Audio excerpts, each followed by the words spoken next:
हम आप लोग के बीच में लोक संपर्क एवं संचार ब्यूरो, सूचना एवं प्रसारण मंत्रालय, भारत सरकार की तरफ से उपस्थित हैं।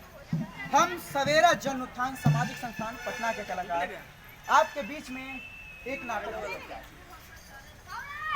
आजादी का अमृत महोत्सव के तहत आज उपस्थित हैं।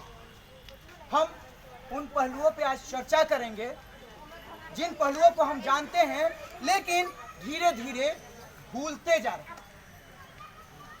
उन पहलुओं का भारत छोड़ो आंदोलन, स्वतंत्रता संग्राम में महत्वपूर्ण भूमिका है। यूं कहें, याद करें तो चंपारण सत्याग्रह में। तो चलिए फिर से हम याद करते हैं उन्हीं पलों को और देखते हैं चंपारण सत्याग्रह।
कभी कुछ करिए कभी कुछ करिए। अरे जाके चुपचाप डगरीन के बोला के लेके आओ। अब डगरीन के बोला में कहिए बेचैन। अरे हम आगे ले तू जा। हां जो सुनो सुनो सुनो,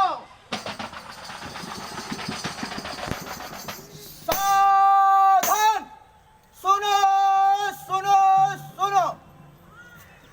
सभी ग्रामीणों और जनता को सूचित किया जाता है कि ब्रिटिश सरकार का एक सूचना जारी हुआ है कि आज से सभी किसान अपने खेत के 20 हिस्से के 3 भाग में की नील की खेती करेंगे।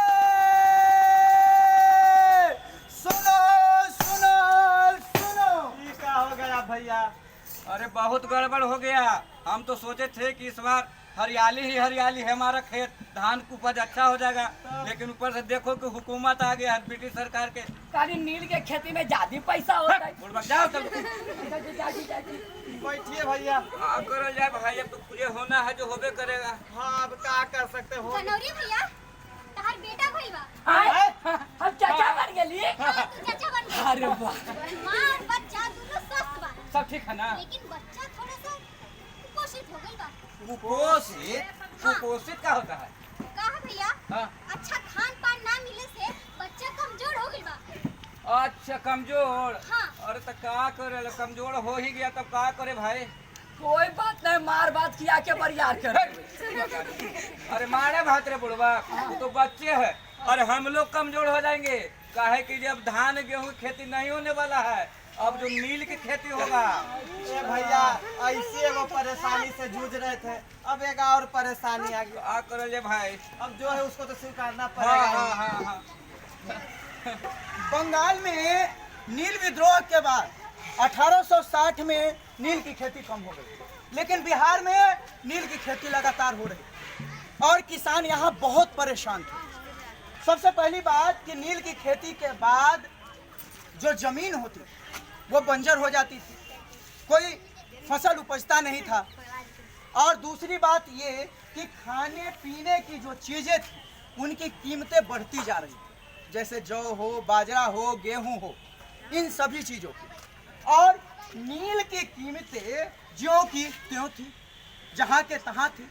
किसान परेशान थे, मजबूर थे, फिर भी खेती कर रहे थे। भैया हो भैया, मजदूर भैया, भैया हो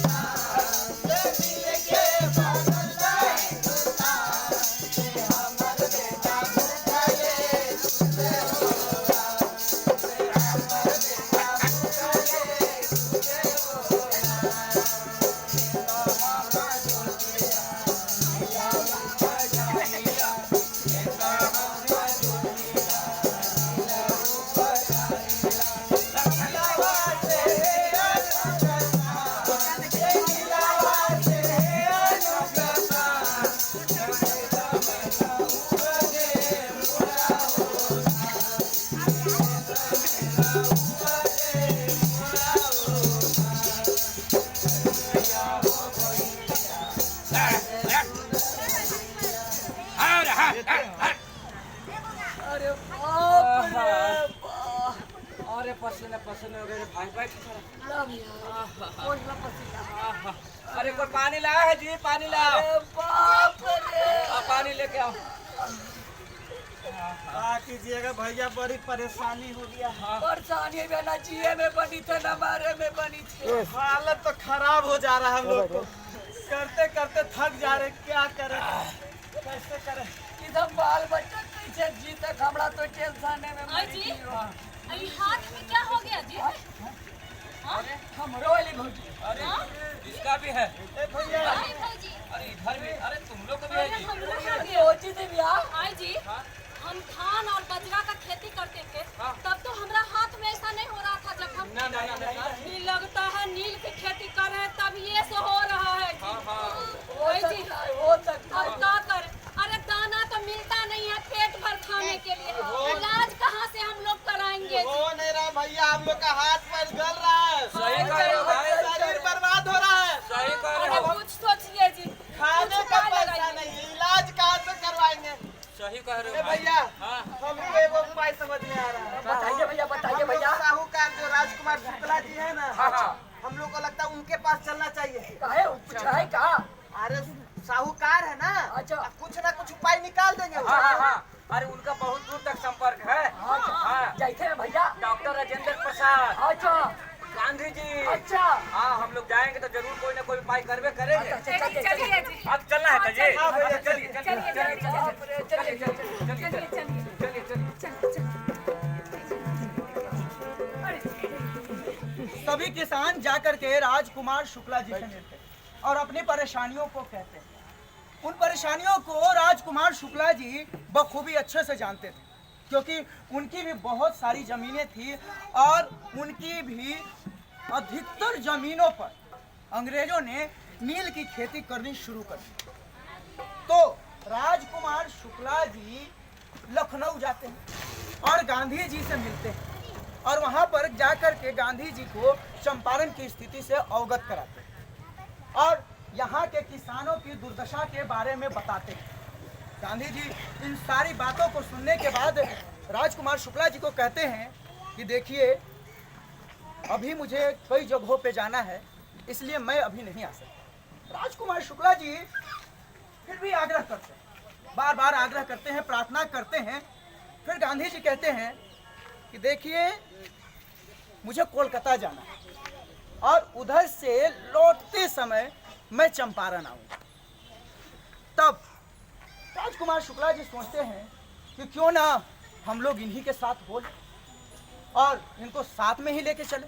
तो वहां से राजकुमार शुक्ला जी गांधी जी के साथ कलकत्ता आ जाते हैं और उसके बाद सभी लोग कलकत्ता से चंपारण जाते हैं। राजेंद्र प्रसाद, नारायण सिन्हा, इनके साथ लगभग गांधी जी के 10 साथी चंपारण आते हैं। जब चंपारण में गांधी जी आते हैं तो सबसे पहले ये देखते हैं कि यहाँ बहुत अशिक्षा है, लोग अनपढ़ निरक्षर है। तो गांधी जी सबसे पहला काम जो चंपारण में करते हैं वो ये करते हैं कि चंपारण में 3 विद्यालयों की स्थापना करते हैं, जो कि पहली से लेकर के 12वीं तक। उसके बाद वहाँ के गांवों में घूम घूम कर स्वच्छता का संदेश देते हैं, साफ सफाई के बारे में बताते हैं और उसके बाद ही शुरू होता है वहाँ का चंपारण सत्याग्रह। अरे सुनो सुनो सुनो सुनो सुनो, जल्दी आओ जल्दी आओ जल्दी आओ जल्दी आओ। क्या हुआ जी? अरे अब हम लोग की नील की खेती नहीं करना होगा। नहीं करना है? हाँ, क्यों? क्यों? क्योंकि गांधी जी ने कहा है। गांधी जी ने हाँ। क्या बोले? और उन्होंने हाँ। चंपारण सत्याग्रह आंदोलन छेड़ दिया है। अरे हाँ, और उसमें हम लोग को मिलके साथ देना है। साथ देंगे। तो बोले कि महात्मा गांधी जी की जय। गांधी जी की जय। चंपारण सत्याग्रह लगभग 1 साल चला, लेकिन चंपारण सत्याग्रह शुरू होने के ठीक 4 महीने बाद जबरदस्ती नील की खेती कर रहे किसानों को नील की खेती से मुक्ति मिल जाती है और यहीं से गांधी जी को महात्मा की उपाधि, महात्मा गांधी की और गांधी जी हो गए महात्मा गांधी। महात्मा गांधी जिंदाबाद। महात्मा गांधी जिंदाबाद। डॉक्टर राजेंद्र प्रसाद जिंदाबाद। डॉक्टर राजेंद्र प्रसाद जिंदाबाद।